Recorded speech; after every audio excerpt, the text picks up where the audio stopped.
Olá, me chamo Levi, sou linguista e semioticista e vou lhes indicar hoje o filme The Good Girl de 2002. Vejam aqui em Cine Semiótica, cinema sob uma nova ótica. At the corner on my left, the motel was down the road to my right. I closed my eyes and tried to peer into the future. The Good Girl, produção de 2002, no Brasil, Por um Sentido na Vida e em Portugal, É Agora ou Nunca, é um drama em camadas. Na superfície, aparentemente nada acontece. Uma cidade pacata, uma loja de departamentos, personagens apáticos murmurando nos cantos sobre a vida alheia, trabalho simples, um evento religioso aqui, um cineminha colar. Em uma direção pouco perceptível, mas apresentada em um nível profundo de signos, temos a segunda camada, que se opõe aos valores paternalistas do local, como uma forma de liberdade que, se muito tempo aprisionada, torna-se perigosa. Essa segunda camada nos reserva uma apreensão que se prende diretamente à narrativa de dois personagens, Justine e Holden. Atrás da fachada de trabalhadores simples da loja chamada Retail Rodeo estão duas personalidades completamente diferentes do local. Inquietas com a hipocrisia, com a falta de mobilidade social e, sobretudo, com a aceitação cega aos costumes e a apatia geral que governam aquela cidadezinha, juntos buscam caminhos semelhantes quando se encontram. Porém, no desenrolar da história, o seu desejo por liberdade ganha caminhos diferentes. À época, Jennifer Aniston contava com 33 aninhos, já famosa pela série Friends e devidamente reconhecida, enquanto Jake Gyllenhaal e Zooey Deschanel, ambos nascidos em 1980, portanto com 22 aninhos, despontavam nas telinhas hollywoodianas. Ele pelo papel em Donnie Darko, de 2001, aliás, Gyllenhaal e seus filmes esquisitos valem muito a pena. Ela pelo papel em Quase Famosos, de 2000, filme de Zooey Deschanel, que também vale a pena. O elenco coadjuvante de peso é composto pelos brucutus John C. Reilly e John Carroll Lynch, que carregam em seus rostos apáticos a rotina incessante do local, como signos ligados a papéis típicos: o gerente da loja que desvia produtos, o pintor viciado em cannabis que senta no sofá e pede cerveja à esposa.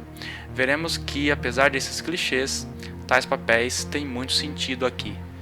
Gyllenhaal interpreta Holden, cujo nome foi dado em homenagem ao personagem rebelde Holden Caulfield, do livro de Salinger de 1951, O Apanhador no Campo de Centeio. Seu percurso narrativo em homenagem ao personagem do livro de ficção será desconstruído no filme, pois essa inspiração fica apenas no campo da aparência. Holden é retraído, vive no seu mundinho de ilusão em que pretende ser um grande escritor. Enfim, ele é a cara do local, refletido no comportamento também indiferente, conservador de sua família, que o trata como um nada. Também sentindo-se presa socialmente, Justine, interpretada por Jennifer Aniston, é uma dona de casa, claramente satisfeita com o casamento e que não sabe como aliviar-se daquela rotina, pois seu marido, pintor e usuário contínuo de cannabis, não consegue sequer consertar uma TV analógica. Notemos que a falta do conserto da TV é um signo muito importante para esse filme. Enfim, quando Justine conhece Holden, ela vê a oportunidade de quebrar a rotina ao envolver-se sexualmente com o rapaz, mas ela não imaginava no que se meteria ao lidar com a imaturidade de Holden, que sente por ela uma paixonite repentina que o levará a um caminho sem volta. Na mesma direção em que o rapaz desconstrói o heroísmo construído na ficção do livro de Salinger, é Justine quem nos entregará um comportamento completamente imprevisível, quando passa a manipular o marido e os amigos que os rodeiam, a fim de salvar a própria pele do possível descobrimento de sua traição. Quando se vê ameaçada, portanto, mostra-se impiedosa e falsa, capaz de até mesmo planejar a morte do próximo. Indico essa obra porque ela surpreende. No início parece algo trivial, um drama com pitadas de romance. Sua progressão de enquadramentos é lenta, mas proposital na expressão. Apesar da narrativa depender de Justine, ela não chateia.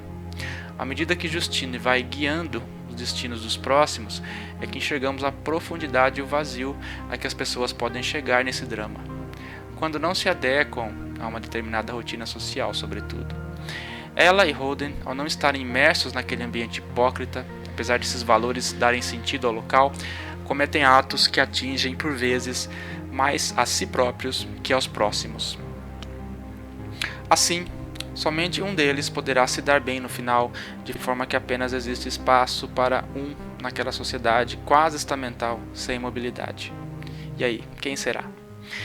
Inscrevam-se no canal, acessem também meu canal pelo Instagram, @cinesemiótica, deem like ou dislike neste vídeo e deixem comentários para ajudar a melhorar o canal. Cinesemiótica, cinema sob uma nova ótica. On my left, I saw days upon days of lipstick and ticking clocks, dirty looks and quiet whisperings. On my right, what could I picture? The blue sky, the desert earth, stretching out into the eerie infinity, a beautiful, never-ending nothing.